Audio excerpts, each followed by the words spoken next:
Hi. APPSC మరియు TSPSC group 1, group 2, group 3 prepare అవుతున్న అభ్యర్థులకి మనం ఆన్లైన్లో క్లాస్ అందజేస్తున్నాం. క్లాస్ ఎప్పుడైనా చూసుకోవచ్చు, ఎన్నిసార్లు చూసుకోవచ్చు. టిల్ ద ఎగ్జామ్ వరకు మీరు ఈ సర్వీస్ మీకు ఇవ్వబడుతుంది. క్లాసెస్తో పాటు మెటీరియల్ పీడిఎఫ్ ఫార్మాట్లో ఇస్తున్నాం. ఎవ్రీ వీక్ కూడా కన్సిస్టెంట్గా టెస్టులు కండక్ట్ చేసుకుంటూ ఉన్నాం. సో ఎక్కడైతే అప్డేట్స్ ఉన్నాయో ఆ అప్డేట్స్ అన్నీ కూడా అందజేస్తూ రావటం జరుగుతుంది. సో ఈరోజు మన క్లాస్ అన్నది బడ్జెట్ని కేంద్ర ప్రభుత్వం ప్రవేశపెట్టడం జరిగింది. సో ఈ బడ్జెట్లో మనము ఏ అంశాల మీద ఫోకస్ చేయాలి అన్న అంశాన్ని వివరించుకుందాం. సో మీ టీవీలో వాటిల్లో వింటూనే ఉంటున్నారు. బడ్జెట్ అంతా కూడా కేవలం 5 రాష్ట్రాలని కాన్సన్ట్రేషన్ చేస్తూ ఇవ్వటం జరిగిందని ఇట్లా డిఫరెంట్ కోణాల్లో అది వింటూ వస్తున్నారు. మార్నింగ్ న్యూస్ పేపర్లు చూస్తే ఏ వస్తువులు పెరిగినాయి, ఇవన్నీ వస్తువులు పెరిగినాయి, ఈ వస్తువులన్నీ తగ్గినాయి, ఇట్లా రూపాయి రాక ఇట్లా పోక అనుకుంటూ ఇట్లా మనం న్యూస్ పేపర్లో చూస్తాం. సో ఇవన్నీ పక్కన పెట్టి మన టార్గెట్ ఏమిటి అంటే ఈ జాబ్ ఏదైతే మనం ప్రిపేర్ అవుతున్నామో ఆ జాబ్లో మంచి మార్కులు స్కోర్ చేసుకొని జాబ్ సాధించటం. సో జాబ్ సాధించడానికి ఇక్కడి నుంచి ఏ అంశాలు ఉపయోగపడతాయి, ఈ అంశాలని ఎగ్జామ్ పాయింట్లోకి ఎలా మనము టర్న్ చేసుకోవాలి, ఇంకా దీని రిలేటెడ్ అంశాలు వేటి మీద ఫోకస్ చేయాలన్నది పరిశీలన చేయాలి. సో మొత్తం యూనియన్ బడ్జెట్ సైజు 34 లక్షల కోట్ల రూపాయలు. 0.83 అటు ఇటుగా చూస్తే 34 లక్షల కోట్ల రూపాయలు. ఇటు సైడ్ అంతా కూడా మీకు ఏ విధంగా ఆదాయం సమకూరుతుంది అన్న అంశాన్ని ఇటువైపు తెలియజేశారు. ఇటు సైడ్ అంతా కూడా వ్యయం ఏ విధంగా వస్తుంది అన్న అంశాన్ని తెలియజేయటం జరిగింది. ఈ వ్యయంలో స్కీమ్స్ ఎక్స్పెండిచర్లో central sector schemes and central sponsor schemes ఎంత ఉన్నాయి. సో వాటిలో సెంట్రల్ సెక్టార్ స్కీమ్స్లో మళ్ళీ జనరల్ సర్వీస్ ఎంత, ఎకనామిక్ సర్వీస్ ఎంత, సబ్సిడీ ఏ విధంగా ఉంది, సోషల్ సర్వీస్ ఏ విధంగా ఉన్నాయి, అదర్స్ ఏ విధంగా ఉన్నాయి, సబ్సిడీలో ఏది ఎక్కువ సబ్సిడీ అనేది కాంట్రిబ్యూట్ చేస్తుంది. కేవలం స్కీమ్ ఎక్స్పెండిచరే కాకుండా ఇంకా ఇతర ఎక్స్పెండిచర్స్ కూడా కేంద్ర ప్రభుత్వానికి ఉన్నాయి. సో ఆ ఎక్స్పెండిచర్స్లో శాలరీస్ ఇవ్వటం కానీ, అదర్ సెంట్రల్ ఎక్స్పెండిచర్స్లో అటానమస్ బాడీస్కి కేంద్ర ప్రభుత్వం కూడా ఇంట్రెస్ట్ పేమెంట్ అనేది చేస్తూ రావాలి, వడ్డీ చెల్లింపులు, అది పెన్షన్లు ఇస్తూ వస్తుంది, అండ్ ఇతర ఎక్స్పెండిచర్స్. ఇటువైపు చూస్తే transfer to states, 15th finance commission ఇచ్చిన రికమెండేషన్స్, అదర్ ట్రాన్స్ఫర్స్ అంటే గ్రాంట్స్ ఇన్ ఎయిడ్, ఈ కోణంలో ఇటువైపు ఎక్స్పెండిచర్ అంతా మనకు కనిపిస్తూ ఉన్నది. సో ఈ ఎక్స్పెండిచర్ మొత్తం విలువ మనం పరిశీలన చేస్తే 34.83 లక్షల కోట్ల రూపాయలు అనేది ఉన్నది. ఈ నెలకి నువ్వు 50,000 ఖర్చు పెడుతున్నావు. ఈ నెలకి 50,000 ఖర్చు పెడుతున్నావు అంటే 50,000 నీకు రావాలి కదా. 50,000 వస్తేనే నువ్వు 50,000 ఖర్చు పెట్టగలుగుతావు. ఈ 50,000లో నువ్వు చెమటోడ్చి కష్టపడి నీ శాలరీ అంతా కలిపితే 30,000 రూపాయలు ఉన్నాయి. మిగిలిన 20,000 రూపాయలు ఎక్కడి నుంచి తెస్తావు? 20,000 రూపాయలు అప్పు తీసుకొని వస్తావు. సో అప్పుని కూడా మనం ఇక్కడ రెండు కలిపి అప్పు మరియు ఆదాయము ఈ రెండు కలిపితే మనం చేయబోయే ఎక్స్పెండిచర్ విలువ ఎంత? 34.83 లక్షల కోట్ల రూపాయలు ఉన్నది. సో అక్కడ మనకు physical deficit, revenue deficit and ఇతర ప్రైమరీ డెఫిషిట్స్ ఇవన్నీ కూడా వస్తాయి. సో ఇట్లా మనము ఎక్స్పెండిచర్ పార్ట్ ఏంటి, రెవెన్యూ పార్ట్లో రిసిప్ట్స్ ఏ విధంగా ఉన్నాయి, ఇవన్నీ కూడా బ్రీఫ్గా నేను ఇప్పుడు మీకు ఎక్స్ప్లెయిన్ చేయటం జరుగుతుంది. సో దీన్ని మీరు మినిస్ట్రీ ఆఫ్ ఫైనాన్స్, సో ఇది మినిస్ట్రీ ఆఫ్ ఫైనాన్స్, గూగుల్లో మీరు www.ministry-of-finance అని టైప్ చేస్తే మీకు ఇదంతా కూడా వస్తుంది. సో ఈ మినిస్ట్రీ ఆఫ్ ఫైనాన్స్లో మీకు ఈ department of expenditure, department of economic affairs ఇవన్నీ కూడా డీటెయిల్గా రావటం జరుగుతుంది. ఇక్కడ మీరు అబ్జర్వ్ చేస్తే we are nearly to reaching 3 trillion economy, $3 trillion ఎకానమీకి చేరువలో ఉన్నాం. 5 ట్రిలియన్కి చేరుకోవాలి అంటే ఇప్పుడు ఉన్నదానికి రెట్టింపు, దాదాపు 3 ట్రిలియన్ నుంచి 5 ట్రిలియన్కి వెళ్ళాలి బై 2024 కల్లా. సో వెళ్ళాలి అంటే ఎకానమీ చిన్నగా నడిస్తే సరిపోదు, పరిగెత్తాలి. ఎకానమీ గ్రోత్ ఎట్లుండాలండి? పరిగెడుతూ ఉండాలి. 1950 నుంచి 2021 వరకు ఫిబ్రవరి 1 ఈరోజు 2021 ఫిబ్రవరి ఫస్ట్ ఈరోజు అంటే సుమారు 71 సంవత్సరాలు అనేది మీకు కనిపిస్తుంది. 71 సంవత్సరాల్లో భారత ఆర్థిక వ్యవస్థ యొక్క సత్తా ఎంత ఉన్నది? $3 ట్రిలియన్, $3 ట్రిలియన్ ఉన్నది. 2024 అంటే ఇక్కడి నుంచి ఎన్ని సంవత్సరాలు ఉంది? 3 సంవత్సరాలు ఉంది. 3 సంవత్సరాలు ఎంతకి చేరుకోవాలి? $5 ట్రిలియన్ ఇండియన్ ఎకానమీ అనేది చేరుకోవాలి. మరి ఈ స్థాయిలో ఎకానమీ పరిగెత్తాలి అంటే బడ్జెట్ని ఏ స్థాయిలో పరిగెత్తించాలి? ఫస్ట్ డౌట్ అక్కడ రేజ్ అవుతుంది మనకు. బడ్జెట్లో ఏ రంగాల్ని ఇంకా వేగంగా పరిగెత్తించాలి? ఉన్నవే 3 రంగాలు: ప్రాథమిక రంగం, ద్వితీయ రంగం, తృతీయ రంగం. మరి ప్రాథమిక రంగంలో ఎలాంటి సంస్కరణలని తీసుకొని వస్తే ఆ రంగం మొత్తం కూడా ఎక్కువ కాంట్రిబ్యూషన్ చేయడం జరుగుతుంది? ద్వితీయ రంగం పరిశ్రమలు కానీ ఇతర అంశాలని, మైనింగ్ ఇవన్నీ కలుపుకుంటే అవి ఏ స్పీడ్లో పరిగెత్తాలి అండ్ సర్వీస్ సెక్టర్ ఎలా వెళ్ళాలి? ఈ మూడింటిని పరిగెత్తించడం కోసం ఎలాంటి సంస్కరణ తేవాలి అన్న కోణంలో ఈ బడ్జెట్ని ప్రవేశపెట్టడం జరిగింది. సో మీరు ఈ బడ్జెట్ని చూస్తున్నప్పుడు ఇట్లా మీకు మినిస్ట్రీ ఆఫ్ ఫైనాన్స్ని ఓపెన్ చేసిన తర్వాత ఇక్కడ union budget and economic survey అని ఉంటుంది. సో దాన్ని మీరు ఇలా క్లిక్ చేసుకోండి. సో ఇలా క్లిక్ చేస్తే మీకు ఈ కీ టు బడ్జెట్ డాక్యుమెంట్ 2021 అని, బడ్జెట్ హైలైట్ కీ ఫీచర్స్ అని, budget at a glance, expenditure profiles, expenditure budget, ministry wise ఒక్కొక్క మంత్రిత్వ శాఖకి ఏ విధంగా బడ్జెట్ కాంట్రిబ్యూషన్ చేశారు, ప్రొవిజన్స్ అన్నీ కూడా అందులో ఉంటాయి. All statements of budget estimates, each and every aspect ఇందులో ఇక్కడ దొరుకుతుంది. కీ టు బడ్జెట్ డాక్యుమెంట్ ఏ విధంగా ఉన్నది అదంతా కూడా. మేడం నిర్మలా సీతారామన్ గారు ఇచ్చిన స్పీచ్ ఇంగ్లీష్లో, వర్డ్లో ఇక్కడ మీకు పూర్తి స్పీచ్ అనేది దొరుకుతుంది. యాన్యువల్ ఫైనాన్షియల్ స్టేట్మెంట్ అందులో ఉండే అంశాలన్నీ కూడా. సో ఇందులో యాన్యువల్ ఫైనాన్షియల్ స్టేట్మెంట్ ఫుల్గా ఆర్టికల్ 112 ఏవైతే మనకు రాజ్యాంగం ద్వారా ఈ మంత్రిత్వ శాఖకి లభించిందో మొత్తం అందులో ఉంటుంది. Statement 1 consolidated fund of India, charged on the consolidated fund of India, statement 1A. Statement 2 contingency fund of India, statement 3 public accounts, receipts and expenditures of union territories without legislature, memorandum explaining the provisions of the finance bill. So finance bill, macro economic framework statement, medium term physical policy come policy strategy statement, outcome framework for schemes 2021 and 22, custom notification, implementation of budget announcement 2020-21. So ఈ విధంగా మీకు మొత్తం details అన్ని బడ్జెట్కి సంబంధించి రావటం జరుగుతుందండి. గతంలో కూడా మనం తెలియజేశాం ఈ సర్వే ఇవన్నీ కూడా మీరు ఇక్కడి నుంచి కూడా తీసుకోవచ్చని. అదేవిధంగా ఈ ఆత్మనిర్భర్ బడ్జెట్ ఏదైతే ఉంటుందో ఆత్మనిర్భర్ బడ్జెట్ని మీరు ఇక్కడి నుంచి డౌన్లోడ్ చేసుకొని చదువుకోవచ్చు. అయితే అంత వర్క్ చేయక్కర్లేదు. సో నేను బ్రీఫ్గా ఎక్స్ప్లెయిన్ చేస్తాను. దానికి అనుగుణంగా మీకు ఎవరికైనా ఇంకా ఇంట్రెస్ట్గా ఉంటాయి, ఇంకా నాకు ఈ గీతలు కొట్టే అలవాటు, నేను గీతలు కొట్టుకుంటూ చదువుకోవాలనుకుంటే మీ ఇష్టం వచ్చిన డాక్యుమెంట్ తీసుకొని ఇష్టం వచ్చిన గీతలు కొట్టుకుంటూ ఇష్టం వచ్చినన్ని సార్లు మీ ఓపికన్నంతసేపు చదువుకోవచ్చండి.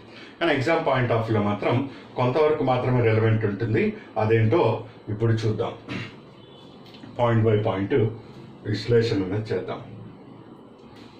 సో ఈ టాపిక్లో మనము మొత్తం ఎకానమీకి సంబంధించి క్లాసెస్ అన్నీ ఇవ్వటం జరిగింది. సో ఆ క్లాసెస్కి సంబంధించి నేను మెటీరియల్ని కూడా PDF ఫార్మేట్లో మీకు అందజేశాను. మీరు ప్రతి టాపిక్ని కూడా క్లాస్ విని ఆ మెటీరియల్ని పూర్తి స్థాయిలో ఫస్ట్ చదవాలి. ఇది ఫస్ట్ మీరు చేయాల్సింది.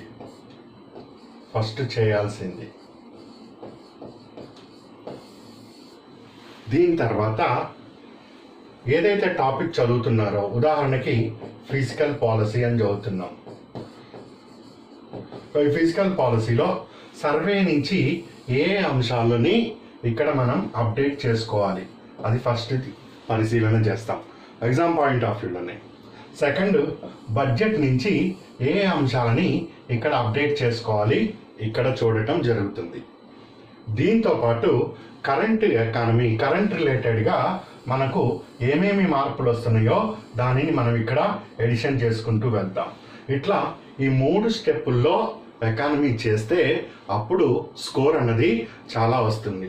ఉదాహరణకి మనం మొత్తం ఎక్స్ప్లెనేషన్ చార్ట్ ద్వారా బడ్జెట్ అదంతా కూడా చెప్పాం. అందులో చెప్తున్నప్పుడు ఈ సర్వేలో direct tax by GDP ratio, GDP నిష్పత్తి ఎంత,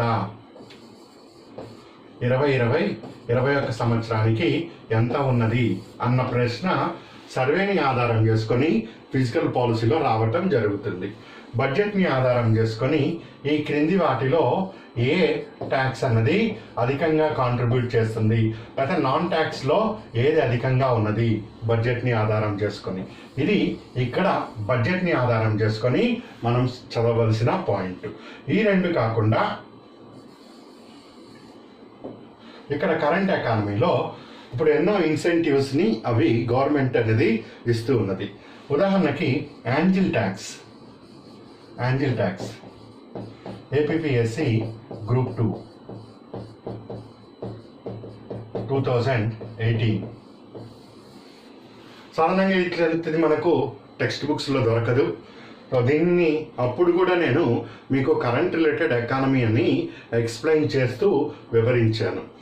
ఇక్కడ కేవలం బడ్జెట్ అనేది ఈ 2021 నుంచి 22 సంవత్సరానికి ఏ విధంగా ఆర్థిక వ్యవస్థ వెళ్ళాలి అని ఒక విజన్ మాత్రమే. సో దీన్ని తీసుకువెళ్ళవలసింది ప్రతి మంత్రిత్వ శాఖ, urban ministry, rural ministry, ministry of defence, ministry of human resource, ఇంకోటి అన్ని మంత్రిత్వ శాఖలు తీసుకొని వెళ్ళాలి, మినిస్ట్రీ ఆఫ్ ఇండస్ట్రీస్ కానీ అన్ని. సో వాటిల్లో ఏ సంస్కరణలు ఎకానమీ పాయింట్ ఇంపార్టెంటో అవన్నీ కూడా చూసుకుంటూ రావాలి. ఉదాహరణకి స్టార్టప్స్ని గవర్నమెంట్ ఆఫ్ ఇండియా బాగా ఎంకరేజ్ చేయదలుచుకుంది. సో స్టార్టప్స్ ఇప్పుడు ఉదాహరణను ఏదో కొత్త విషయం కనుక్కున్నావు, ఈ పెన్నుని ఇట్లా రాస్తే బోర్డు మీద పడుతుంది అన్న విషయం ఉదాహరణకి నువ్వు కనుక్కున్నావు. సో కానీ నీ దగ్గర డబ్బులు లేవు. నేను ఏం చేస్తాను, ఇదిగో తీసుకోవా, ఈ డబ్బులు పెట్టి ఇన్వెస్ట్ చేసి ఇంకో కొత్త విషయం కనుక్కో అని చెప్తాను. ఈ 500 రూపాయలు 1000 రూపాయలు నేను ఇలా తీసి నీకు ఇస్తుంటే, ఇగో తీసుకో అంటే గవర్నమెంట్ దీని మీద ట్యాక్స్ వేస్తూ వచ్చింది నేను నీకు ఇస్తుంటే. యాంజిల్ అంటే దైవంతో సమానం. నేను ఇట్లా ఇస్తుంటే ఈ ట్యాక్స్ ఇవ్వటం వల్ల నీ స్టార్టప్ అంతా కూడా దెబ్బతింటుంది. ఎందుకు దెబ్బతింటున్నది? నాకు ట్యాక్స్ వేస్తే అనవసరంగా నాకు లాస్ అయిపోతున్నాను. నీకు డబ్బులు ఇచ్చి ఇన్వెస్ట్మెంట్ పరంగా నేను ఒక రకంగా, అది వస్తుందో రాదో తర్వాత సంగతి, అదొక లాస్ నేను భరించాలి, ఫ్యూచర్ ఏంటో తర్వాత దాని మీద. ఇంకోటి గవర్నమెంట్కి ముందుగా ట్యాక్స్ కట్టాలి. అందుకని గవర్నమెంట్ ఏం చేసింది, యాంజిల్ ట్యాక్స్ మీద ట్యాక్స్ని కట్ చేస్తూ, అక్కర్లేదు నాయన నీ డబ్బులు నువ్వే దాచుకో చక్కగా, ట్యాక్స్ కూడా దాని మీద ఏం కట్టక్కర్లేదు, ఇప్పుడు నేను హాయిగా ఇట్లా ఇస్తున్నా. ఇది ఎప్పుడు వచ్చింది? కరెంట్ రిలేటెడ్ ఎకానమీలో ఇన్కమ్ ట్యాక్స్ యాక్ట్ 1961లో రీఫార్మ్స్ చేస్తూ మేము తీసుకొచ్చామని వాళ్ళు చెప్పడం జరిగింది కేంద్ర ప్రభుత్వం. సో అప్పుడు దాని మీద బిట్ అనేది ఫ్రేమ్ చేశారు. అట్లా ఈ ఎకానమీకి సంబంధించి చాప్టర్ వైజ్గా ఎక్కడెక్కడ ఏ అంశాలు వస్తూ ఉంటాయో వాటన్నిటి మీద కూడా అభ్యర్థులు దృష్టి పెట్టాలి. అలా చేసినప్పుడు మాత్రమే స్కోర్ అన్నది మనకు పెరగటానికి ఎక్కువ అవకాశాలు ఉంటాయి. సో కేవలం మూస పద్ధతిలో ఇంతవరకు మాత్రమే లిమిట్ అయ్యి ఉంటే కష్టమండి. ఇప్పుడు మెయిన్ ఇంటెన్షన్, ఈ క్లాస్ ఇంటెన్షన్ అన్నది మీ స్కోర్ పెంచడానికి మాత్రమే. 150కి 120+ టార్గెట్ తోటి ముందుకు వెళ్ళటమే. ఆ ఇంటెన్షన్ తోటే ఈ క్లాస్ అన్నది వస్తున్నది మీకు. అంతేగాని బడ్జెట్లో అది పెంచాడు, ఇది పెరిగింది, అవును యూజ్లెస్, పెరిగినా తగ్గినా నువ్వు చేసేది ఏం లేదు. అండ్ ఇట్స్ ఓన్లీ ఎస్టిమేట్స్ మాత్రమే. రేపు ఆ తర్వాత ఒక నెల తర్వాత ఏవి ఎట్టుపోతాయో ఎవరికి కూడా తెలియదు. అంతా దాంతో నీకు సంబంధం లేదు. నువ్వు పోటీ పరీక్షకు ప్రిపేర్ అవుతున్నావు, నీ టార్గెట్ ఇది, దీనికి అనుగుణంగా వెళ్ళు. ఇది చాలా ఇంపార్టెంట్ ఇష్యూ నీకు. దీనికి అనుగుణంగా నీ ప్రిపరేషన్ ఇట్లా ఉండాలని కమ్యూనికేట్ చేస్తున్నా. అలా ఇంట్రెస్ట్ ఉన్న వాళ్ళు మాత్రమే దీన్ని కంటిన్యూ చేయండి, లేకపోతే డ్రాప్ అయిపోయి అక్కడనే కట్ చేసుకొని వీడియో చూడటం మానేయండి. ఇంకా టైం వేస్ట్ అవుతుంది మీకు, ముందే చెప్తున్నా. సో స్కోర్ కావాలనుకున్న వాళ్ళకి మాత్రమే నేను చెప్పే విషయం అంతా కూడా చాలా ఉపయోగపడుతుంది. సో ఇట్లా దీన్ని అర్థం చేసుకుంటూ ఉండాలి. ఉదాహరణకి టీఎస్ దాంట్లోకి ఈ ఎకానమీ డెవలప్మెంట్ అని ఉన్నదండి. Economy and development. ఈ ఎకానమీ డెవలప్మెంట్ అనేది మొత్తం సోషల్ సెక్టార్ తోటి రిలేటెడ్ అయి ఉంది. ఇక్కడే సస్టైనబుల్ డెవలప్మెంట్ ఇవి కూడా తీసుకొని వచ్చారు. వీళ్ళు కొత్తగా ఈ బడ్జెట్లో ఏం చెప్పింది, ఈరోజు కొత్తగా ఒక ఎన్విరాన్మెంట్ పాలసీ, ఎన్విరాన్మెంట్ పరిరక్షణ ఎన్విరాన్మెంట్ ప్రొటెక్షన్ పాలసీ తీసుకొని వస్తామని చెప్పింది. సో ఎన్విరాన్మెంట్ ప్రొటెక్షన్ పాలసీ ఏదైతే ఈరోజు చెప్పడం జరిగిందో అది వచ్చినప్పుడు ఖచ్చితంగా ఈ టీఎస్సీ ఎకనామీ అండ్ డెవలప్మెంట్లో 100% యూజ్ అవుతుంది.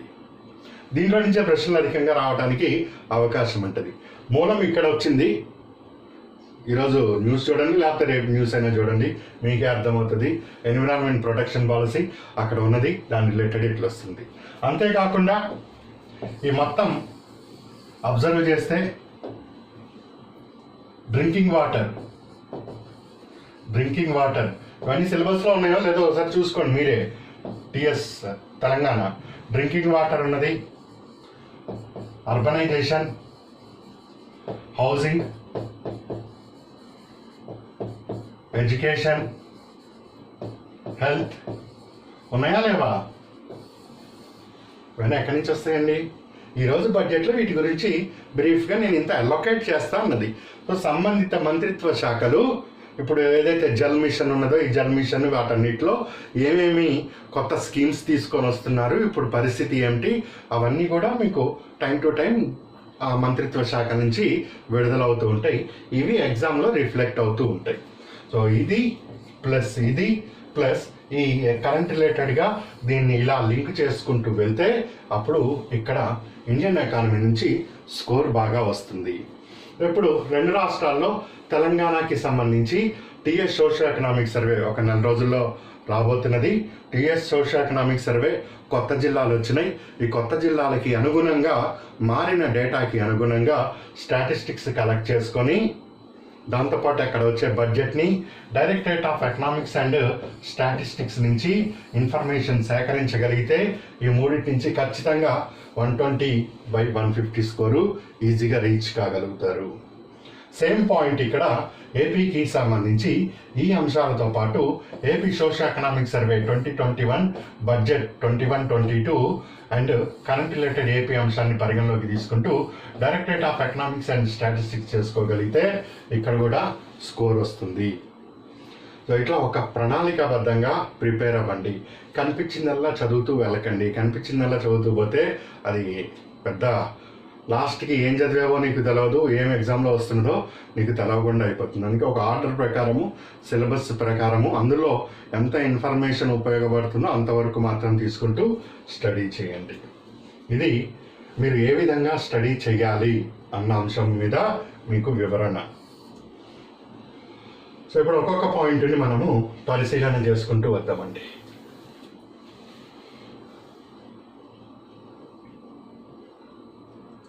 ఆత్మనిర్భర్ అభియాన్. సో బడ్జెట్ మొత్తం కూడా దీని చుట్టూనే తిరుగుతూ వచ్చింది. 6 పిల్లర్స్ అని చెప్పారు. సో ఒక్కొక్క పిల్లర్ గురించి వాళ్ళు డీటెయిల్గా వివరణ ఇచ్చుకుంటూ వచ్చారు, అది కూడా చూద్దాం. So government reforms, increasing borrowing limits of state government, privatisation of public enterprises, energy సెక్టార్లో లిక్విడిటీ బాగా డిస్కౌంట్లకి పంపించడం జరుగుతుంది. దీని మీద నేను పూర్తి స్థాయిలో క్లాస్ కూడా ఇవ్వటం జరిగింది. డిస్కమ్లు ఎంతో నష్టపోతున్నాయి. ఈ డిస్కమ్లు నష్టపోతున్నప్పుడు, డిస్కమ్లు అంటే డిస్ట్రిబ్యూషన్ కంపెనీస్ అని, ఎలక్ట్రిసిటీ జెన్కో అంతా జనరేట్ చేస్తుంది, ట్రాన్స్కో అంతా ట్రాన్స్మిట్ చేస్తుంది, డిస్కమ్లన్నీ డిస్ట్రిబ్యూట్ చేస్తాయి. రాష్ట్ర ప్రభుత్వాలు డిస్కమ్లకు అప్పు ఉండటం వల్ల డిస్కమ్లు ఆ బరువును మోయలేక ఎలక్ట్రిసిటీ అనేది మన ఏదైతే ఉందో ఆ రంగము కాస్త నష్టాల్లోకి వెళ్తుంది. సో ఇప్పుడు డిస్కమ్లకి లిక్విడిటీ సపోర్ట్ అంటే కేంద్ర ప్రభుత్వము ఇలా 3 లక్షల కోట్లు అంత ఇచ్చేసేసి అంటే ఎనర్జీ సెక్టర్ రిఫార్మ్స్ మొత్తం 90,000 కోట్లు ఇస్తామని చెప్పారు. ఆ డిస్కమ్లని అప్పుల బారి నుంచి బయటికి తీసుకొని వచ్చి రాష్ట్రాల మీద ఇప్పుడు కొరడా జుల్పించడం జరుగుతుంది. ప్రతి రాష్ట్ర ప్రభుత్వం కూడా 20% తప్పనిసరిగా ఈ రెన్యూబుల్ ఎనర్జీ సోర్స్ ఏవైతే ఉన్నాయో సోలార్ ఎనర్జీ అట్లా కొనాలి అని కండిషన్స్ తేవటం, ప్రతిదీ మీటర్ పెట్టియటం, ఇంకా అట్లా ఈ సపోర్ట్ అనేది ఇస్తారు. ఎనర్జీ సెక్టర్, సోషల్ సెక్టర్లో national digital health bulletin, additional allocation for NREGA, technology driven education, e Vidya, national foundation literacy mission and numeracy mission, వీటన్నిటిని కూడా కేంద్ర ప్రభుత్వం టార్గెట్ చేయడం జరిగింది. గవర్నమెంట్ ఆత్మనిర్భర్ భారత్ అభియాన్. సో ప్రతి సెక్టార్ కూడా చూస్తే విద్య, వైద్యము, ఈసారి వైద్య రంగానికి కాస్త ఎక్కువ అలొకేట్ చేశామని వాళ్ళు చెప్తున్నారు. మరి నిజమెంతో అబద్ధమెంతో చూడాలి. 2020-21 బడ్జెట్ ఎస్టిమేషన్ ప్రకారము 1.8% ఆఫ్ జీడిపి ఖర్చు పెడుతున్నాం. జీడిపిని వైద్య రంగానికి భారత్ ఖర్చు పెట్టడం జరుగుతున్నది. ఇక్కడ కనిపిస్తున్నది మీకు. ఈ ప్రివెంటివ్ క్యూరేటివ్ COVID-19 వస్తున్నది. ఒక మనిషికి కరోనా వచ్చిన తర్వాత వాడికి ట్రీట్మెంట్ ఇచ్చి వాడికి నయం చేసి ఇంటికి పంపేదాన్ని క్యూరేటివ్ అంటారు. అంటే చక్కగా చికిత్స ఇచ్చి ఇంటికి పంపటం. ప్రివెంటివ్ అంటే అసలు ఆ వ్యాధి రాకుండానే చూసుకోవటం. కరోనా రాకుండా మాస్క్ పెట్టుకోవటం, శానిటైజర్ ఇవన్నీ రాసుకోవటం. ప్రివెంటివ్ అంటే ప్రివెన్షన్ ఆ డిసీజెస్ని. కేవలం కరోనా అనే కాదు, మలేరియా కానీ, వెక్టార్ బార్న్ డిసీజెస్ కానీ, ఈ పోలియో కానీ, ఇట్లా నెంబర్ ఆఫ్ డిసీజెస్ క్యూరేటివ్ కన్నా ప్రివెంట్ చేయటమే బాగా ఉంటుంది. అంతేగాక చిన్నపిల్లల్లో పోషకత్వ లోపం, దీనివల్ల వచ్చే వ్యాధులు, ఇట్లాంటివన్నీ కూడా ప్రివెంట్ చేస్తూ పోవాలి. క్యూరేటివ్ చేయలేము కొన్నిటిని. సో అందుకని ప్రివెంటివ్ చేసుకుంటూ పోవాలి. క్యూరేటివ్ చేసేది తర్వాత సంగతి. సో ప్రివెంట్కి అవకాశం ఉన్నప్పుడల్లా ప్రివెంటివ్ చేద్దామని వెళ్తున్నారు. అలాంటి దాంట్లో పోషణ్ అభియాన్ 2.0, శంకర్ సినిమా లాగా రోబో 2.0, 3.0 లాగా ఇక్కడ కూడా గవర్నమెంట్ 2.0, 3.0 ఇట్లా కొత్తగా తీసుకొని వస్తుంది. సో అభ్యర్థులకి నేను చెప్తున్నది ఒకటే, మిషన్ పోషణ్ 2.0. ఈ 1.0లో ఉన్నది ఏంటి, 2.0లో ఉన్నది ఏంటి, ఈ రెండిట్లో ఇందులో లేని అంశము ఇందులో ఏది ఉందో చూడాలి. అది ఇక్కడ బడ్జెట్ దాంట్లో చెప్పరు. రేపు కమింగ్ డేస్ ఏవైతే ఉన్నాయో రాబోయే రోజుల్లో అప్పుడు మిషన్ పోషణ్ 2.0లో కొత్త గైడ్ లైన్స్, మార్గదర్శకాలు ఇస్తున్నాము అని వాళ్ళు విడుదల చేయటం జరుగుతుంది. సో విడుదల చేసినప్పుడు ఈ మార్గదర్శకాల నుంచి ఎగ్జామినర్ పోషణ్ 2.0కి సంబంధించి క్రింది వాటిలో సరైన అంశం ఏది లేదా సరికాని అంశం ఏది, ABCD అని మనకు ఫ్రేమ్ చేస్తాడు. అప్పుడు చదివితే అప్పుడు టిక్ కొట్టగలుగుతాం. సో ఈ టిక్ కొట్టే అంశాలన్నింటినీ కూడా ఇట్లా మనము స్టడీ చేసుకుంటూ రావాలి. అండ్ ప్రివెంటివ్లో approach, curative and wellbeing. Pradhan Mantri Atmanirbhar Swasth Bharat Yojana. ఇందులో మొత్తం 6 years సంబంధించి 64,180 కోట్ల రూపాయలు హెల్త్ అండ్ వెల్నెస్ సెంటర్స్కి కాంట్రిబ్యూట్ చేస్తున్నారు. ఇంటిగ్రేటెడ్ పబ్లిక్ హెల్త్ ల్యాబ్స్ అవన్నీ establishment, integrated health information portal అవన్నీ కూడా. అండ్ వ్యాక్సిన్ 21-22కి సంబంధించి కోవిడ్ వ్యాక్సిన్ ఇవ్వటం కోసం కేంద్ర ప్రభుత్వం 35,000 కోట్ల రూపాయలని ఇక్కడ ఖర్చు చేయటం జరుగుతున్నది. ఇది ఈసారి ప్రశ్న రావచ్చు, ఎన్ని కోట్ల రూపాయలని కేటాయించడం జరిగిందంటే 35,000 కోట్ల రూపాయలని ఇక్కడ కేటాయించారు. ఈ బడ్జెట్ ఎస్టిమేషన్ 21-22కి సంబంధించి ఇక్కడ చూస్తే 2,23,846 కోట్ల రూపాయలని కేటాయించడం జరిగింది. ఇది రఫ్లీ 2.2%కి సమానంగా ఉన్నది. దగ్గరగా 2.2% ఆఫ్ జీడిపి. నేను ఎకనామిక్ సర్వే చెప్తున్నప్పుడు కూడా చెప్పా, బాగా అభివృద్ధి చెందిన దేశాల్లో ఎట్లా హెల్త్ ఎక్స్పెండిచర్ ఉంది, మన దగ్గర ఏ విధంగా ఉంది, మనం ఇంకా పెంచుకుంటూ పోవాలి ఎక్స్పెండిచర్ అని చెప్పడం జరిగింది. 2021లో 94,000 కోట్ల రూపాయలు కేటాయించారు. ఇప్పుడు 2,23,000, అంటే దాదాపు డబల్ అవ్వటం జరిగింది. సో దాన్ని ఇక్కడ గమనించండి. Introduction of national commission for allied health care professional bills, దానికి సంబంధించి అవి ఇంట్రడ్యూస్ చేస్తారు. ఇక్కడ మీరు అంచనాలు వేస్తున్నప్పుడు 94,000 కోట్లకి 1.8% అయితే 2,00,000 కోట్లకి ఎంత అన్నది అట్లా పనికిరాదు. ఎందుకు పనికిరాదంటే 2021 సమయంలో నీకు జీడిపి వేరే లెక్క ఉన్నది, 21-22 అప్పుడు జీడిపి వేరే లెక్క ఉన్నది. అప్పుడు జీడిపి వేరు, ఇప్పుడు జీడిపి వేరు. అప్పుడు జీడిపి ప్రకారం 1.8%, ఇప్పుడు జీడిపి ప్రకారం 2.2, 2.3 వస్తుంది. అంతేగాని 2021లో 1.8 ఉంటే దాని విలువ 94,452 కోట్లు, ఇప్పుడు 2,23,000 కోట్లు అంటే డబల్ అయింది కాబట్టి 1.8ని డబల్ చేస్తే 3.6 వస్తున్నది. జీడిపిలో 4% అనే అంచనాలకి వెళ్ళకండి, ఇది తప్పవుతుంది. దీన్ని ఇన్ టర్మ్స్ ఆఫ్ పర్సంటేజ్లో చూస్తున్నాం. సో పర్సంటేజ్లో చూస్తున్నప్పుడు ఆ రోజు మనది జీడిపి, ఈరోజు మన జీడిపిని లెక్కేసుకొని చూడాలి.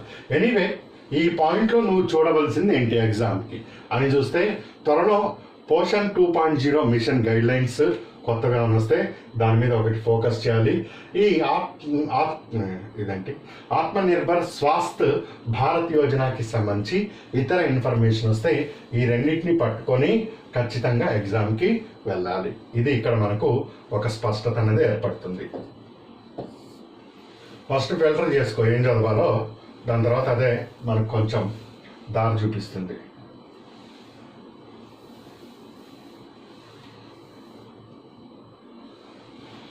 ఇదండి urban development Jal Jeevan mission, water supply in all urban ఫీల్డ్స్కి. ప్రతి ఇంటికి కూడా నల్లా కనెక్షన్ ఇవ్వాలి. సో దీనికి ఈ జల్ జీవన్ మిషన్ ఇందులో ఏ అంశాలు ఉన్నాయి అది ఖచ్చితంగా కొన్ని రోజుల్లో బయటకు వస్తుంది. ఇప్పుడు నేను చెప్పాను టీఎస్పీఎస్సీ ఎకనామిక్ డెవలప్మెంట్ అని. సో అక్కడ ఇవన్నీ కూడా ఇంపార్టెంట్ అవుతాయి, అందరికీ కూడా ఇది important. Urban Swachh Bharat machine, so మొత్తం ఇన్ని ఇచ్చారు, దానికి ఏ విధంగా అలొకేషన్ అనేది జరుగుతుంది. 20 సంవత్సరాలు పాతకాలం మన దగ్గర ఉంటే ఏ విధంగా దాన్ని తుక్కులో వాడాలి, స్క్రాప్ పాలసీలో ఉండాలి అన్నది చేస్తున్నారు.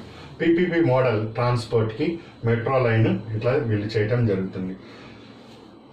Rationalise single security markets code by 2022, world class GIFT IFSC international financial permanent institution framework corporate bond market. Bond మార్కెట్లు మీకు కంపల్సరీగా వస్తూ ఉన్నాయి. ఈ బాండ్ మార్కెట్స్ మీద టీ బిల్స్ కానీ లేకపోతే కొన్ని గవర్నమెంట్స్ ఇష్యూ చేసే బాండ్స్ కానీ కంపల్సరీగా మనం చూడవలసి ఉంటుంది. సెబీ రెగ్యులేషన్స్ ఈ కమ్యూనిటీ మార్కెట్ వైపు వెళ్తున్నప్పుడు, అండ్ చాలా ఇన్సూరెన్స్ సెక్టార్ని వీళ్ళు ఇన్సూరెన్స్ 74% ఎఫ్డిఐని అనుమతించడం జరిగింది. దానికి అనుగుణంగా IRDA insurance regulatory development authority ఇందులో మార్పులు తీసుకొస్తున్నారు. కంపెనీ చట్టంలో మార్పులు తీసుకొని వస్తున్నాడు. ఇవన్నీ మార్పులు తీసుకొని వస్తామని చాలా స్పష్టంగా తెలియజేస్తున్నారు. అసెట్ రీకన్స్ట్రక్షన్ కంపెనీ లిమిటెడ్, ఇది ఇంపార్టెంట్ అండి. ఈసారి asset reconstruction company limited and asset management company to resolve stressed assets problems of public sector banks. ఈ పబ్లిక్ సెక్టార్ బ్యాంక్స్కి ఏవైతే non performing assets, stressed assets అంటే ఇవే, ఈ ఎన్పిఏల ఒక భారం తగ్గించాలి. సో దానికి ఒక బ్యాడ్ బ్యాంక్, ఇంకా ఇది రాలేదు, వస్తుంది. ఈ బ్యాడ్ బ్యాంక్ అంటే ఏంటి, దాన్ని సూచించింది ఎవరు, ఈ బ్యాడ్ బ్యాంక్ ఉండే ఫంక్షన్స్ ఏంటి, ఇట్లాంటివన్నీ కూడా తెలుసుకోవాలి. ఎన్పిఏ ఇప్పుడు ప్రజెంట్ స్టేటస్ ఏ ఉంది, దీన్ని ఏ విధంగా ఈ అసెట్ రీకన్స్ట్రక్షన్ కంపెనీ ఏఆర్సి అంటారు, అసెట్ రీకన్స్ట్రక్షన్ కంపెనీ తీసుకోవటం జరుగుతుంది. అదేవిధంగా అసెట్ మేనేజ్మెంట్ కంపెనీ దీన్ని నిర్వహిస్తుంది. సో మొదలైన అంశాలు కమింగ్ డేస్లో వస్తాయి, దాని మీద తప్పనిసరిగా ఫోకస్ చేయాలి. సో ఇక్కడ ఈ టాపిక్లో నువ్వు చూడవలసింది జల్ జీవన్ మిషన్ ఒకటి చాలా important, Swachh Bharat urban mission second important point, and ఈ వాలంటరీ స్క్రాప్ పాలసీ ఒకసారి చూసుకుంటే మంచిది. థర్డ్ పాయింట్, ఈ ఎక్కడైతే నేను ఇప్పుడు రీఫార్మ్స్ చెప్తున్నానో ఇవి ఖచ్చితంగా వచ్చి తీరుతాయి. ముఖ్యంగా ఏపీపీఎస్సికి సంబంధించి మీరు అబ్జర్వ్ చేస్తే మొత్తం ఈ ఫైనాన్షియల్ సెక్టార్ మీదనే వాడు తిరుగుతూ ఉన్నాడు. ఈ ఫైనాన్షియల్ సెక్టార్లో ఒకటి బ్యాంకింగ్, రెండోది క్యాపిటల్ మార్కెట్. ఈ టీ బిల్స్ కానీ లేకపోతే ఈ బాండ్స్ కానీ వీటి చుట్టూనే ఎక్కువ వెళ్తున్నది. కాస్త జాగ్రత్తగా ఉండాలి కంపెనీకి దానికి రిలేటెడ్ అంశాలని చూసుకుంటూ. సో అవన్నీ కూడా ఎప్పుడు వస్తున్నాయో అవన్నీ నేను మీకు ఇక్కడ అప్డేట్ చేయడం జరుగుతుంది.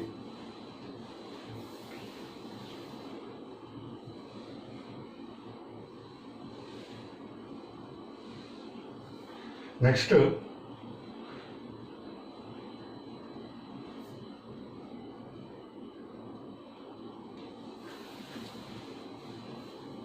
ఇక ఫేమస్ టాపిక్ అండి, అందరికీ ఉండేది, గ్రూప్ 1 నుంచి గ్రూప్ 2 వరకు అందరికీ, ఈ ఇంక్లూజివ్ డెవలప్మెంట్. స్వామిత్వ స్కీమ్స్ని అగ్రికల్చర్లో ఎక్స్టెండ్ చేస్తున్నారు. అండ్ ఆపరేషన్ గ్రీన్ స్కీమ్ని ఎక్స్పాండ్ చేయడం జరుగుతుంది 22 పెరిషబుల్ గుడ్స్కి. ఇనామ్ దాంట్లో ఇంకొన్ని మార్పులు చేర్పులు చేయటం జరుగుతుంది. ఫిషరీ సెక్టార్స్లో కూడా వీళ్ళు కొన్ని రీఫార్మ్స్ తేబోతున్నారు. One nation one ration card స్కీమ్ని ఇప్పటికే 32 స్టేట్స్ కమ్యూనిటీస్ అమలు చేస్తున్నాయని తెలియజేయడం జరిగింది. ఈరోజు పొద్దు నుంచి మనం టీవీ చూస్తూ వార్తల్లో ఏం చెప్తున్నాడా దీని గురించి అని చూస్తే అన్నిటికీ వ్యవసాయ సెస్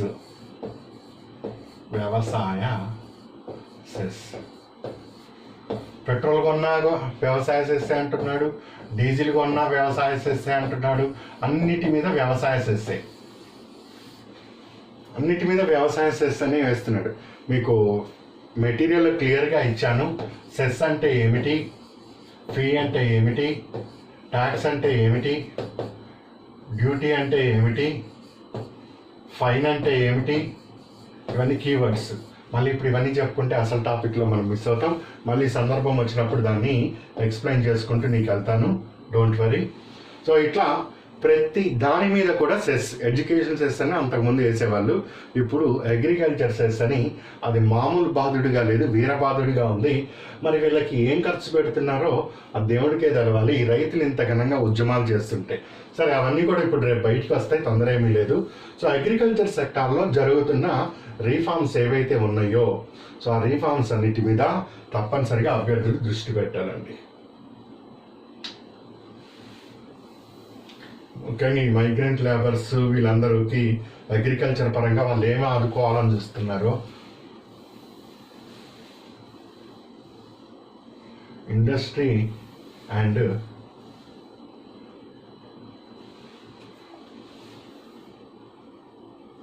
అగ్రికల్చర్, ఇండస్ట్రీ, సర్వీస్, మూడింటిని మాత్రం వదిలే సమస్య లేదు. ఎక్కడికి పోయినా ఇవి వస్తూనే ఉంటాయి. ఈ ఇండస్ట్రీకి సంబంధించి మొత్తం ఒక 13 సెక్టార్స్ని వాళ్ళు హైలైట్ చేసుకొని దానికి అనుగుణంగా నేషనల్ ఇన్ఫ్రాస్ట్రక్చర్ ప్రాజెక్ట్ NIPని ఇవ్వటం జరిగింది. సో దాదాపు 7,400 ప్రాజెక్టులని వాళ్ళు తీసుకొని వచ్చారు. మిత్రా స్కీమ్ ద్వారా వరల్డ్ క్లాస్ ఇన్ఫ్రాస్ట్రక్చర్ని ఏర్పాటు చేస్తున్నారు టెక్స్టైల్ సెక్టార్లో. అండ్ 7 టెక్స్టైల్ పార్క్స్ 3 సంవత్సరాల్లో ఏర్పాటు చేస్తున్నామంటున్నారు. ఈ ఇండస్ట్రీకి సంబంధించి అదేవిధంగా ఇన్ఫ్రాస్ట్రక్చర్లో నేషనల్ రైల్ ప్లాన్ 2030 అంటే ఇంకా 10 సంవత్సరాల తర్వాత కల్లా మొత్తం రైల్వే నెట్వర్క్ అంతా కూడా మొత్తం మార్చేస్తారంట వీళ్ళు. ఇంకా కొత్త ఫ్లైట్ పట్టాలు వేయటం కానీ, ఎలక్ట్రిఫికేషన్ కానీ, బోగిల యొక్క క్వాలిటీ పెంచడం కానీ, ఇవన్నీ వీళ్ళు ఇక్కడ చేయటం జరుగుతూ వస్తుంది. అండ్ ప్రైవేటైజేషన్ బాగా పెరుగుతున్నది. So road construction per day 22 కిలోమీటర్లు ఉన్నది. ఇప్పుడు గతంలో 28 కిలోమీటర్లు పర్ డే కన్స్ట్రక్షన్ చేసేవాళ్ళమని చెప్పాం. 100% ఎలక్ట్రిఫికేషన్ బై 2023 2023 కల్లా 100% ఎలక్ట్రిఫికేషన్ చేస్తారంట ఈ రైల్వేస్ని అంతా కూడా. Indigenously developed automatic train protection system to be launched. ఇప్పుడు మనం తలుపులు తీసుకొని రైలు బయట ఇలా చూస్తూ ఉంటాం. మెట్రో రైల్ అయితే ఆటోమేటిక్ అదే క్లోజ్ అయిపోయి అదే ఓపెన్ అవుతూ ఉంటుంది. అలాంటిదే ఇక్కడ తేవాలని ఆలోచన చేస్తున్నారేమో. Indigenously developed automatic train protection, ఒకటి డోర్స్ దగ్గర నుంచి లోపల మనందరం చక్కగా ఏసీలోనో నాన్ ఏసీలోనో ట్రైన్లో ప్రయాణిస్తూ పడుకొని ఉంటాం, సేఫ్గా వెళ్తున్నామని. అది పట్టాలు తప్పితే మన కర్మ అనుకుంటాం. పట్టాలు తప్పకుండా వెళ్తున్నప్పుడు కొన్ని బోగీలు దాని అంతటికీ అవి తగలబడుతూ ఉంటాయి. ఎట్లా తగలబడతాయో ఏంటో ఆ షార్ట్ సర్క్యూట్స్ అవన్నీ కూడా. ఇన్ని డబ్బులు ఖర్చు పెడుతున్నాం, ఇంత సేఫ్ అనుకుంటున్నాం, కానీ ఇట్లాంటి యాక్సిడెంట్స్ కూడా జరుగుతూ వస్తున్నాయి. సో అట్లాంటివి జరగకుండా తీసుకునే జాగ్రత్తలు ఇవన్నీ కూడా ఇక్కడ వీళ్ళు మాట్లాడుతున్నారు. అదేవిధంగా నేను చెప్పిన 3 లక్షల కోట్లు 5 సంవత్సరాల్లో ఎలక్ట్రిసిటీ రీఫార్మ్స్ ఖచ్చితంగా చేస్తున్నారు. హైడ్రోజన్ ఎనర్జీ మిషన్ని లాంచ్ చేయడం జరుగుతుంది ఈ రెన్యూబుల్ ఫ్యూయల్ కింద. Ports, ships and waterways public private partnership తోటి ఈ కొత్త పోర్ట్స్ని ఉన్న వాటిని ఇంకా రీఫార్మ్ చేస్తారు, కొత్తవి కూడా తీసుకుందామని చూస్తున్నారు. Recycling of ships act 2019 connect and recycling capacity to be double by 2024. ఇదొకటి ఇంపార్టెంట్. లాజిస్టిక్ పర్ఫార్మెన్స్ ఇండెక్స్ 2014లో మనం 54వ స్థానంలో ఉన్నాం. ఇప్పుడు 2018కి 44వ స్థానంకి పెరిగాం. ఈ పాయింట్ ఒకటి ఇంపార్టెంట్. అంటే లాజిస్టిక్ పర్ఫార్మెన్స్, ఒక ప్రాంతం నుంచి ఇంకో ప్రాంతానికి వస్తువులు తీసుకెళ్లే దాంట్లో మన దగ్గర రోడ్ నెట్వర్క్ ఎట్లా ఉన్నది, ఆ ట్రాన్స్పోర్ట్ ఎట్లా ఉన్నది, వాటన్నిటిని సూచించే ఒక సూచిక ఇండెక్స్. సో వాటిలో మనం ఇంప్రూవ్మెంట్ అనేది వచ్చింది, ఇంకా రావాలి, అది తీసుకొని వస్తామని ఇక్కడ చెప్తున్నారు. East corridor and west corridor, వీటితో పాటు ఇంకా there are number of corridors ఇక్కడ వీళ్ళు మెన్షన్ చేయడం జరిగింది. అవన్నీ కూడా ఎగ్జామ్ పాయింట్ ఆఫ్ వ్యూలో ఇంపార్టెంటే. ఎగ్జామ్ పాయింట్ ఆఫ్ వ్యూ ఇప్పుడు రేపు దాన్ని లాంచ్ చేస్తున్నాడు ప్రధానమంత్రి, దీన్ని లాంచ్ చేస్తున్నాడు, దీన్ని ఇట్లా అన్నప్పుడల్లా క్వశ్చన్ అనేది మన వెనకాల వస్తున్నదని మర్చిపోవద్దు. ఉజ్వల స్కీమ్ అంటే గ్యాస్ కనెక్షన్స్ ఇవ్వటము, ఇంకొక 1 కోటి మందిని ఇందులోకి తీసుకొస్తామని చెప్తున్నారు. National monetisation pipeline for brownfield infra assets, ఇదొకటి ఇంపార్టెంట్. ఇన్ఫ్రా ఫైనాన్సింగ్ ఏ విధంగా చేస్తున్నారు అనేది. ఈ విధంగా ఇండస్ట్రీకి సంబంధించి అండ్ ఇన్ఫ్రాస్ట్రక్చర్ అండ్ సర్వీస్ సెక్టర్కి సంబంధించి అంశాలని పరిశీలన చేయాలి. ఒకటి, ఏమేమి ప్రాజెక్టులు కొత్తగా ఎస్టాబ్లిష్ అవుతున్నాయి, ఎక్కడ పార్కులు ఎస్టాబ్లిష్ చేస్తున్నారు, ఎక్కడ కారిడార్స్ వస్తున్నాయి, ఇండస్ట్రియల్ కారిడార్స్ కానీ అవి, దాని యొక్క ముఖ్య ఉద్దేశము, అది కలుపుతున్న ముఖ్య అర్బన్ సిటీస్ ఏవైతే ఉంటాయో అవి, దానికి జరుగుతున్న ఎక్స్పెండిచర్, దాన్ని ఎస్టాబ్లిష్ చేస్తున్న కంపెనీ, గవర్నమెంట్ వాటా ఎంత ఉన్నది, ఇవన్నీ కమింగ్ డేస్లో వస్తుంటాయి. దానికి అనుగుణంగా ఏ పోర్ట్స్ని తీసుకున్నది, ఎలక్ట్రిసిటీలో ఇప్పుడు ఏమేమి రిఫార్మ్స్ తేబోతున్నది, రేపు క్లియర్గా వస్తుంది బిల్లు, అందులో చూడాలి. ఇంకా ఈ పర్ఫార్మెన్స్ ర్యాంకులో ఏ అంశంలో ముందుకు వెళ్ళాం, ఇంకా ఏ అంశాల్లోకి వెళ్ళాలి, మొదలైన అంశాలని ఇక్కడ మనం పరిశీలన చేయాలి.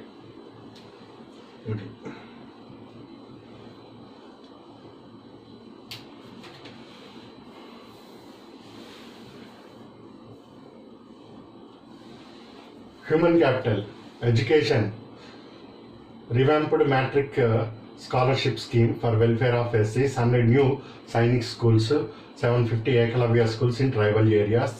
స్కిల్ డెవలప్మెంట్ అనేది చేస్తున్నాం. దీనికి జపాన్ వాళ్ళతో పార్ట్నర్షిప్. మనము ఇంటర్మీడియట్ చదివి, డిగ్రీ చదివి, పీజీ చేసిన, బీఈ బీటెక్, ఎంటెక్ ఏం చేసినా కానీ చదువు వస్తుంది కానీ నాలెడ్జ్ రావట్లేదు, జ్ఞానం. సో ఈ జ్ఞానం ఎప్పుడు రావాలి అంటే నైపుణ్యం పెంచుకోవటం ద్వారా రావాలి. దీన్నే మనం స్కిల్ అంటాం. చదువు వస్తుంది, చెప్పరా అంటే పైనుంచి కింద వరకు అన్నం మెటీరియల్ మొత్తం టకటకమని చెప్తాడు. బీటెక్ కుర్రాడు చెప్తున్నాడు, ఎంటెక్ కుర్రాడు చెప్తున్నాడు. అక్కడికి వెళ్ళి ఈ స్క్రూ డ్రైవర్ పట్టుకురారా అంటే ఇక్కడికి వెళ్ళి ఎత్తుక్కోవాల్సి వస్తున్న పరిస్థితి ఉంది. అందరి గురించి కాదు, జనరల్గా చెప్తున్నా మన ఎడ్యుకేషన్ సిస్టమ్ ఎట్లా ఉన్నదని. స్క్రూ డ్రైవర్ అంటే ఏంటి, ఇదా, ఓహో, అట్లా ఆ పరిస్థితిలో ఉన్నాం. సో చదువుకి నాలెడ్జ్కి చాలా వ్యత్యాసం ఉన్నది. సో నాలెడ్జ్ అనేది by means of development skill. నేను చెప్తున్నవి ఇవన్నీ కూడా మీరు ఇంటర్నెట్లో కొడితే నేను ఇస్తున్న దానికన్నా 100 రెట్ల ఇన్ఫర్మేషన్ కుప్పలు తెప్పలుగా ఉంటుంది. దాన్ని వాడటం రావాలి. స్క్రూ డ్రైవర్కి రేంజ్కి డిఫరెన్స్ తెలవాలి. ఇది మన ఎడ్యుకేషన్ సిస్టమ్గా ఉంది. అదే నువ్వు జపాన్ కుర్రాన్ని 5th క్లాస్ వాడిని కదిలిచ్చినా కానీ వాడు ఒక స్టార్టప్ చేసుకొని బయటకు వస్తాడు. వాడు రోజు మన పిల్లలే చేస్తున్నారండి. స్కూళ్ళలో కొంచెం ఇప్పుడు ఎడ్యుకేషన్ సిస్టమ్ మారింది. పిల్లలు ఎంత సైన్స్ ఫేర్ అవన్నీ చూస్తూ ఉంటే మంచి ఆలోచనలతో వెళ్తున్నారు స్కూల్కి పిల్లలు. ఇప్పుడు సిస్టమ్ కూడా మారింది. ఇంకా దీన్ని మార్చాలి. Application of knowledge, brain important. బ్రెయిన్ని అప్లై చేయటం రావాలి. ఇది జపాన్ వాడు చేస్తున్నాడు బాగా. లేకపోతే మనకన్నా చిన్న దేశము వాడు మన దగ్గరకి ఎక్స్పోర్ట్ పంపించటం ఏంటి, మనము వాడి కరెన్సీ కన్నా బలహీనంగా ఉండటం ఏంటి. సో అందుకని జపాన్ వాటితో స్కిల్ డెవలప్మెంట్కి మనం అగ్రిమెంట్ అనేది తీసుకున్నాం. సో భారతదేశం ఈ ఒక్క రంగంలో అయినా కొద్దిగా మార్పు చేసుకోగలిగితే విద్యారంగంలో అద్భుతమైన ఫలితాలు ఉంటాయండి. ఈరోజు మన దరిద్రం కాకపోతే 50 కోట్ల మంది సుమారు యువత అనేది ఉన్నదండి. ఈ యువతకి నైపుణ్యం లేదు. కొత్తగా ఈరోజు న్యూస్ పేపర్ స్టడీ చేశారో లేదో, న్యూస్ విన్నారో లేదో, ఈ ఆర్టిఫిషియల్ ఇంటెలిజెన్సీ కానీ, డేటా సైన్స్ కానీ ఇవన్నీ కొత్తగా రావటం వల్ల సాఫ్ట్వేర్ రంగంలో కొంతమంది ఎంప్లాయీస్ని తీసేస్తున్నాం అన్నట్టుగా మీకు వస్తుంది. సో ఈ మారుతున్న టెక్నాలజీకి అనుగుణంగా ఈ మార్పులు అన్నది రావాలి. కొత్త ఇండస్ట్రీస్ రావాలి అంటే ఖచ్చితంగా ఇక్కడ యువతకి నైపుణ్యం ఉండాలి. సో ఈ నైపుణ్యం అన్నది ఖచ్చితంగా వాళ్ళకి ట్రైన్ చేస్తూ రావాలి. ఒక అకాడమీని ఏర్పాటు చేయాలి. క్షేత్రస్థాయి వరకు నైపుణ్యం పోవాలి. ఎక్కడో ఢిల్లీలో national school of training for skill development అని పెడితే ఎక్కడో గ్రామంలో ఉన్నవాడు ఢిల్లీ వరకు పోయి అక్కడ ఉండే 60 సీట్లలో ఏం చేస్తాడు వాడు? సో గ్రామానికి నైపుణ్యాన్ని తీసుకుని వెళ్ళాలి. ఆ రకంగా ఎడ్యుకేషన్ నువ్వు అన్ని చోట్ల సెంటర్ పెట్టక్కర్లే. ఎడ్యుకేషన్ అట్లా మార్చేస్తే వాడి బతుకు వాడే బతుకుతాడు, వాడు నలుగురిని బతికించగలుగుతాడు. ఈరోజు చైనాని చూడు, నువ్వు ఏ వరల్డ్లో ఏ వస్తువుని ఇట్లా తీసుకొని వెళ్ళినా దానికి ఇమ్మీడియట్గా డూప్లికేట్ చేసి నీకు ఇది 50 రూపాయలు దొరికితే 5 రూపాయల్లో ఇవ్వగలుగుతాడు వాడు. సో అంత స్పీడ్గా వస్తున్న టెక్నాలజీని వాడు నేర్చుకోగలుగుతాడు, ఇమ్మీడియట్గా దాన్ని డూప్లికేట్ చేసి ఇవ్వగలుగుతున్నాడండి. అందుకే ఈరోజు చైనా మార్కెట్లో అంత బలమైన ఆర్థిక వ్యవస్థగా ఉన్నది. దీన్ని ఎవడు మర్చిపోవటానికి వీల్లేదు. చైనా ఈరోజు ఎందుకు అంత బలమైన ఆర్థిక వ్యవస్థగా ఉంది? నీకన్నా ఎక్కువ జనాభా, 130 కోట్ల మంది ఉన్నారా లేదా అక్కడ? మనకన్నా ఎక్కువ జనాభా, మనకన్నా పేద దేశం. ఒకప్పుడు ఏమీ లేదు పాపం, తినటానికి తిండి కూడా లేదు. అట్లాంటిది ఈరోజు ప్రపంచంలో జరుగుతున్న తయారీ రంగంలో మొన్న కూడా చెప్పాను, దాదాపు 25% చైనా నుంచి తయారీ రంగం అన్నది జరుగుతున్నది. వాడే ప్రపంచం మొత్తానికి ఎక్స్పోర్ట్ చేస్తున్నాడు, మార్కెట్ విస్తరించుకుంటూ పోతున్నాడు. భారతదేశంలో ఇంత పెద్ద యువత ఉన్నది అండ్ జమ్ములు లాంటి కుర్రాళ్ళం, యువత కానీ యువకులు కానీ. మరి ఏమైంది ఇక్కడ? సో ఈ స్కిల్ అనేది మనము అడాప్ట్ చేసుకోలేకపోతున్నాం, అప్లై చేయలేకపోతున్నాం. ఈ గ్యాప్ని ఫిల్ చేసుకోగలిగితే మంచి రిజల్ట్స్ని మనం ఇక్కడ చూడొచ్చు.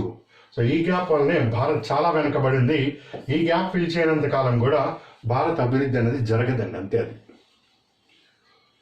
సో దానికి జపాన్ వాళ్ళతో చేస్తే ఏమన్నా కాస్త కొత్త కొత్త అంశాలతోటి. మీరు ఇప్పుడు చైనా మార్కెట్లోకి వెళ్ళి ఇదిగో నాకు యాపిల్ ఫోన్ లాంటిది ఒకటి అంటే, యాపిల్ ఫోన్లో ఏ ఫీచర్స్ ఉన్నాయో దాని బాబు లాంటి ఫీచర్స్ని తయారు చేసి ఇస్తాడు వాడు. యాపిల్ ఫోన్ 50,000 అంటే 5,000 రూపాయలకి అద్భుతమైన ఫీచర్లతో వస్తుంది. నీకు పనిచేస్తుందా పనిచేయదా తర్వాత ఏ ప్రోడక్ట్ కూడా ఎక్కడ గ్యారంటీలోనే ఉండదు, కానీ అద్భుతంగా వెళ్ళిపోతున్నది. ఈరోజు ప్రపంచం మొత్తం ఆ ప్రోడక్ట్లే కోరుకుంటున్నది. అలాంటప్పుడు మనం మాత్రం ఇంకెందుకు ఆ పాత చింతకాయ పచ్చడి ఆ పాత దాంట్లోనే ఉండాలి, మారాలి. వీళ్ళు చేసిన గొప్ప తెలివిగల పని ఏంటంటే 3,000 కోట్ల రూపాయలు ఇచ్చారంటండి స్కిల్ డెవలప్మెంట్కి. ఇట్లాంటి చిల్లర పనులు చేయటం వల్ల మనం వెనకబడుతున్నాం.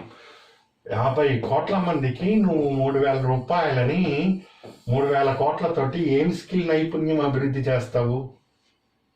సరిగ్గా లెక్క పెడితే మనిషికి 10 రూపాయలు కూడా రాదు స్కిల్ డెవలప్మెంట్ చేయటానికి. సో ఇలాంటి కొన్ని డ్రాబ్యాక్స్ ఉన్నాయి. సరే, పాయింట్ ఏమైనా ఏం స్కిల్ డెవలప్మెంట్, ఏం మిషన్స్ వస్తున్నాయి, దానికి రాష్ట్రాలు కేంద్రాలు ఎలాంటి చర్యలు తీసుకుంటున్నాయి అన్నది ఇక్కడ అబ్జర్వ్ చేస్తురండి. ఈ హయ్యర్ ఎడ్యుకేషన్ కమిషన్ ఒకటి వేస్తామని చెప్పారు, ఇది చాలా ఇంపార్టెంట్. నేషనల్ ఎడ్యుకేషన్ పాలసీ ఈసారి చాలా important. National language translation mission ఒకటి ఇంపార్టెంట్. డీప్ ఓషన్ మిషన్ కూడా ఇంపార్టెంట్ అండి.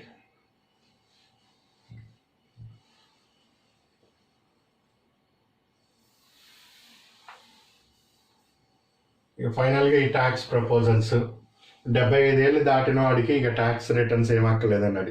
వాడు మహా అంటే తుమ్మితే తగ్గితే ఇంకొక 2 నెలలు బతుకుతాడో 3 నెలలు బతుకుతాడో, ఆ 75 ఏళ్ళకి ట్యాక్స్ లేదన్నాడు. మిగిలిన వాళ్ళందరికీ మాత్రం వీరబహదుడు బాధటం జరిగింది. లాస్ట్ టైం నుంచి కొత్తగా ఏమీ ట్యాక్స్ మార్పులు అయితే ఏమీ లేవు. కాకపోతే ఈ సెస్ రూపంలో బాగా భారం అయితే పడుతుంది. ఒక పెట్రోల్ మీద వేసిన భారమే, దానివల్ల పెట్రోల్ మీద వేశాడు అంటే ట్రాన్స్పోర్ట్ మొత్తం మీద పడుతుందండి దాని యొక్క భారం. వీడే కూరగాయలు తీసుకెళ్ళినా, వీడే ట్రాన్స్పోర్ట్ ఒక ప్లేస్ నుంచి ఇంకోటి ప్లేస్కి తీసుకెళ్ళినా అన్నీ. సో పెట్రోల్ మీద సెస్ భారం పడింది అంటే ఆల్రెడీ ఇప్పటికే 100 రూపీస్కి చేరుకుంటున్నది అది. సో ఇది పెరిగిందంటే డీజిల్ కూడా అదే రేట్లో పెరుగుతూ ఉంటే ఆటోమేటిక్గా ఇన్ఫ్లేషన్ అనేది నువ్వు ముట్టుకున్నా ముట్టుకోకపోయినా పెరిగి తీరుతుంది. అన్ని ధరలు పెరుగుతాయి అని దీంతో రిలేటెడ్ అయ్యే కదా వెళ్ళేది. ఇక్కడ ఎన్ని ధరలు పెరుగుతుంటే ఆటోమేటిక్గా ఇక్కడ నుంచి వచ్చే రెవెన్యూ వాడికి వస్తుంది, వచ్చే రెవెన్యూ వాడికి అదే విధంగా వస్తుంది. అది ఏం ప్లాన్ గీసాడో ఏమో. సరే, పాయింట్ ఇక్కడ దీన్ని అబ్జర్వ్ చేయండి. నెక్స్ట్ ఇంపార్టెంట్ రూపాయి ఏ విధంగా వస్తుంది, రూపాయి మనకు ఏ విధంగా ఖర్చు అవుతుంది. Rupee comes. ఈసారి ఇన్కమ్ ట్యాక్స్ ద్వారా 14% ఎక్స్పెక్ట్ చేస్తున్నారు, ఎక్సైజ్ ద్వారా 8%, కార్పొరేషన్ ట్యాక్స్ ద్వారా 13%, GST 15%, customs 3%, non tax revenue 6%, borrowing and other liabilities 36%. ఈ విధంగా రూపాయి రావటం అనేది జరుగుతుంది. సో పన్నుల ద్వారా ప్రత్యక్ష పన్ను అధికంగా ఉన్నది, సో అది 14. ఇక్కడ డైరెక్ట్ ట్యాక్స్లో ఇన్కమ్ ట్యాక్స్ అనేది అధికంగా కాంట్రిబ్యూట్ చేస్తుంది 14% తోటి. ఇండైరెక్ట్ ట్యాక్స్లో జిఎస్టీఏ అధికంగా కాంట్రిబ్యూట్ చేయడం జరుగుతున్నది. అండ్ ఎక్స్పెండిచర్స్లో చూస్తే central sector schemes 14%, finance commission transformation 10%, state shares of taxes duties 16%, ప్రభుత్వం చెల్లించాల్సిన అప్పులు ఇవన్నీ తప్పవనుకోండి. అప్పులకి వడ్డీ అండి 20% నువ్వు చెల్లిస్తున్నావు. ఒక సింపుల్ లాజిక్ చూడండి, 34.83 లక్షల కోట్లు అన్నాం, అంతే కదా. సరే, దగ్గరగా చూస్తే 35 లక్షల కోట్లు అంటున్నాం, అంతే కదా. ఒక చిన్నపాటి మార్పు ఏముంది. 35 లక్షల్లో 20% అండి, 20% కేవలము వడ్డీ మాత్రమే కడుతున్నాము. వడ్డీ అండి ఇది. అంటే మీరు లెక్కేయచ్చు 6.5 lakh crores, లక్షల కోట్ల రూపాయలు. సరే, ఆ 0.5 పక్కన పెట్టిన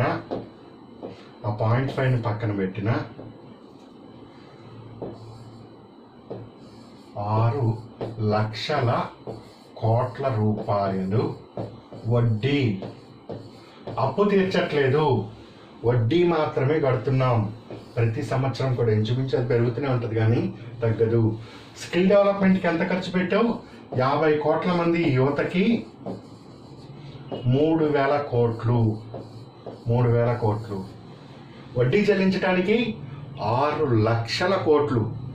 కనీసం నైపుణ్యాభివృద్ధికి 1,00,000 కోట్లు ఖర్చు పెట్టినా మనకి దౌర్భాగ్యం పట్టదు.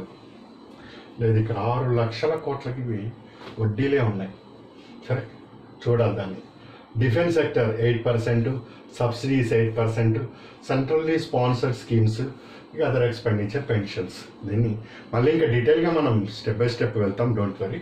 ఇది జస్ట్ మీకు ఒక అవగాహన, ఏం జరుగుతుంది దేశంలో, మన ఎగ్జామ్స్కి ఎట్లా దీన్ని ఉపయోగించుకోవాలన్నది చూడాలి.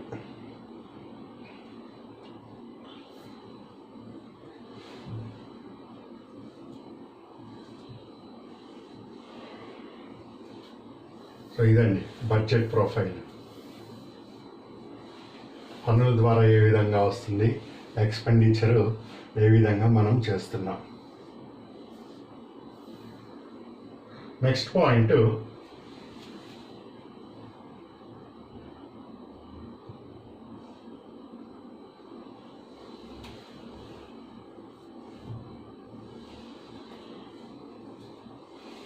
ఇది tax receipts and non tax నుంచి వస్తున్నది.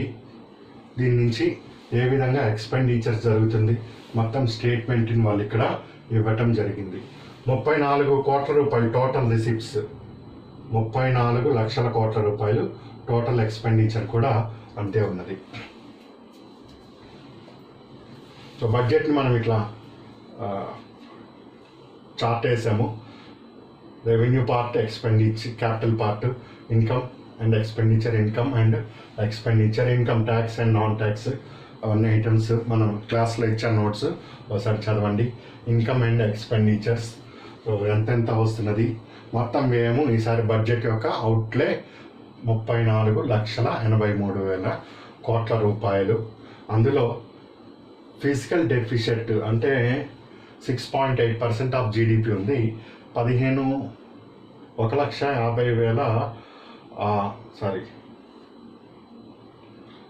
లక్షల కోట్ల రూపాయలని మార్కెట్ బారోయింగ్స్ ద్వారా తెస్తున్నట్టుగా తెలుస్తున్నది. ఇది ఇక్కడ రెవెన్యూ డెఫిషిట్ 21-22కి సంబంధించి 5.1 ఉన్నది. 2020-2021కి సంబంధించి 7.5 ఉన్నది. అంటే ఇప్పుడు ఏప్రిల్ 1 అంటే మార్చ్ 31 వరకు రెవెన్యూ డెఫిషిట్ 7.5. వచ్చే సంవత్సరానికి మన అంచనా 5.1. అంటే రెవెన్యూ డెఫిషిట్లో కాస్త తగ్గింది.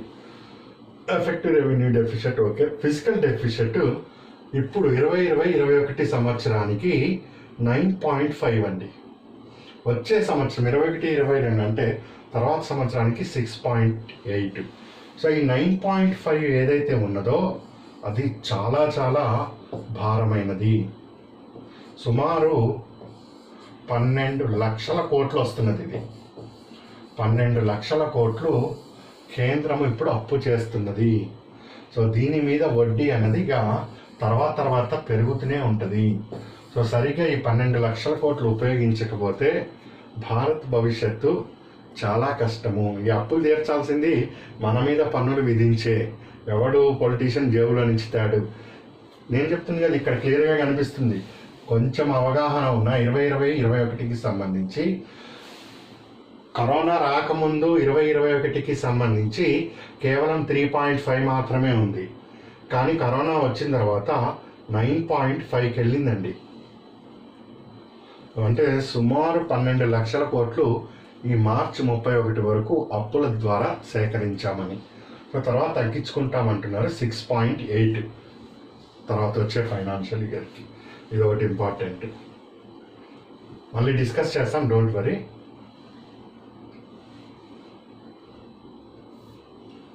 మార్చి 31 వరకు భారతదేశం ఇల్లు గడవాలి అంటే 9.5% ఆఫ్ జీడిపి అంటే 12 లక్షల కోట్లు. తర్వాత భారతదేశం ఇల్లు గడవాలి అంటే 15 లక్షల కోట్లు తేవాలి, 6.8% ఆఫ్ జీడిపి. ఇదండి ఇక్కడ.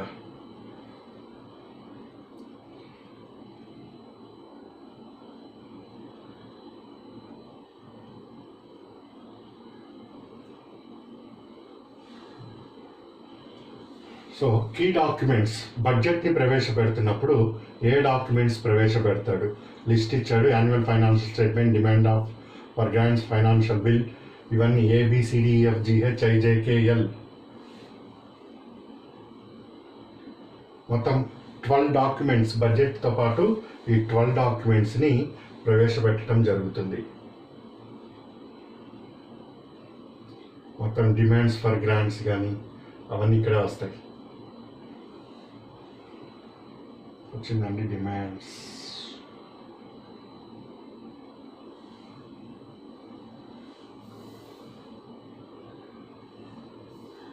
డిమాండ్ ఫర్ గ్రాంట్స్ మొత్తం 101 demands for grants in the budget 2021. So ఇది ఫైనాన్స్ బిల్. సో దీని తర్వాత ఇట్లా మనము దీన్ని స్టడీ చేస్తాం. మీరు కూడా ఇట్లా దీన్ని స్టడీ చేయండి. FRBMలో కొన్ని సవరణలు తెస్తామంటున్నారు, అవి కూడా చూడాలి. నెక్స్ట్ ఫైనాన్స్ కమిషన్ ఒకటి ఇంపార్టెంట్. సో ఇది 15th ఫైనాన్స్ కమిషన్ రిపోర్ట్ అండి. ప్రెస్ ఇన్ఫర్మేషన్ బ్యూరోలో మీరు తీసుకోవచ్చు. ప్రెస్ ఇన్ఫర్మేషన్ బ్యూరోలో మీకు ఇది క్లియర్గా వస్తుంది. 1 ఫిబ్రవరి 2021 ఈరోజు మనం క్లాస్ తీస్తున్నది. ఇక్కడ రిపోర్ట్ మొత్తం ఇవ్వటం జరిగింది. మొత్తం 4 వాల్యూమ్స్లో ఇచ్చాడు. దీంట్లో ఏ విధంగా సెంటర్ నుంచి స్టేట్కి అని మిగిలిన అంశాలని ఇక్కడ వివరంగా ఇచ్చారు. దీన్ని డీటెయిల్గా మనం వేరేగా క్లాస్ దీని మీద ఇవ్వటం జరుగుతుంది.